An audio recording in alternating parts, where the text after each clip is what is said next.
बिस्मिल्लाहिर्रहमानिर्रहीम। अस्सलाम वालेकुम दोस्तों, उम्मीद करता हूँ आप बिल्कुल ठीक ठाक होंगे। दोस्तों आज है 25 जून सन 2021 और दिन है जुम्मे का। आप तमाम दोस्तों को हमारी तरफ से जुम्मा मुबारक हो। तो दोस्तों टाइम ऑफ ओमान में एक छोटा सा आर्टिकल आया है करंतना रूल के हवाले से।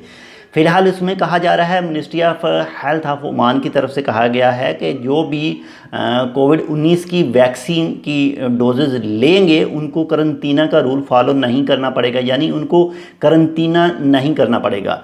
और जो भी यानी डोज़ लेके उसके बाद में अगर वो किसी इन्फेक्टेड जो जिसको कोविड-19 है अगर उसके पास जाते हैं तो तब उनको करना पड़ेगा, या फिर कुछ ऐसा ही सिस्टम था।